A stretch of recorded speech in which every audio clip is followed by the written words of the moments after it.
ఓం సాయిరామ్. సమర్థ సద్గురు సాయినాథ్ మహారాజుకి జై. సాయి భక్తులందరికీ నమస్కారం అండి. మన బాబాగారి దయ వల్ల మనందరం బాగుండాలి, సంతోషంగా ఉండాలి అని చెప్పి మనస్ఫూర్తిగా కోరుకుంటూ ఈరోజుటి వీడియో స్టార్ట్ చేస్తున్నాను ఫ్రెండ్స్. ఇక ఈరోజు వీడియోలో మనం చూడబోయేది ఏంటి అంటే, తల్లి, ఎన్నో రోజుల నుంచి ఉన్న సమస్య అది ఎవరి వల్ల ముగింపు వస్తుందో నీ బాబా మాటలు విని తెలుసుకో బిడ్డా.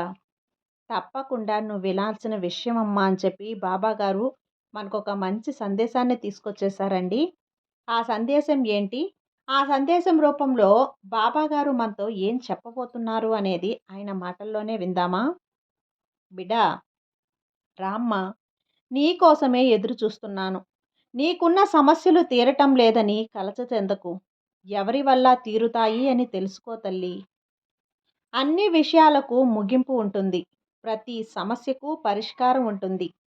అది ఎవరి వల్ల తీరుతుంది అని గమనంగా వినుబిడ్డా. ఇప్పుడు నువ్వున్న పరిస్థితి, సమస్యలో ఉన్నావు.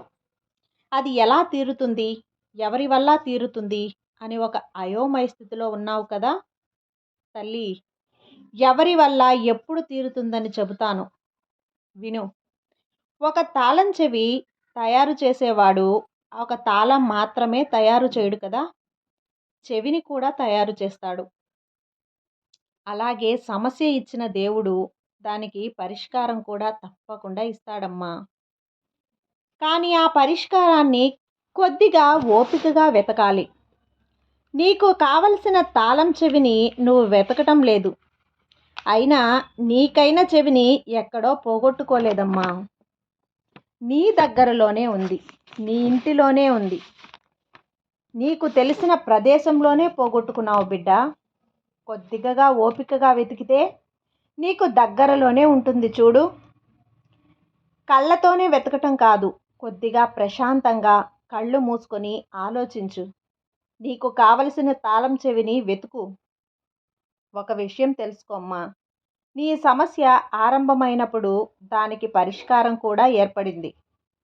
ఏ సమస్య కూడా తీర్పు లేకుండా ఉండదు.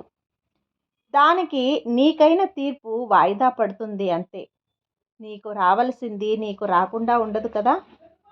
మొదట మనసుని ప్రశాంతంగా ఉంచుకో. దిగులు పడటం, కంగారు పడటం చేయకుండా ఆలోచించు. వాళ్ళ స్థాయిని బట్టి సమస్యను ఇస్తే దాన్ని బట్టి దానికి తగ్గ పరిష్కారం కూడా తప్పకుండా భగవంతుడిస్తాడు. పరిష్కారం కూడా ఆ సాయి చేతుల్లోనే ఉంది. కాబట్టి తప్పకుండా పరిష్కరించుకోవచ్చు. ఇప్పుడు నువ్వు అనుకున్నావు కదా, నాకు మాత్రమే ఎందుకు ఇంత కష్టం, నేను మాత్రమే ఇంత కష్టాన్ని మోస్తున్నాను అని. అవును కదా బిడ్డ, నీకు మాత్రమే ఇంత కష్టం, ఈ కష్టాన్ని, ఇంత పరీక్షని ఎదుర్కోగల శక్తి నీకు మాత్రమే ఉందమ్మా.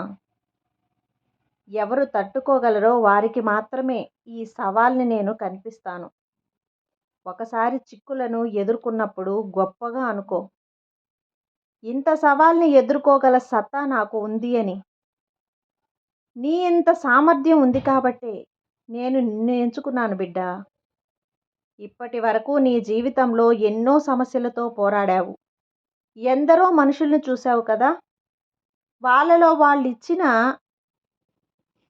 అవమానాలు, వాళ్ళు నిన్ను తక్కువ చేసి మాట్లాడిన వాళ్ళని లెక్క చేయకుండా దాటి వచ్చేశావు. మొదట్లో బాధపడేదానివి.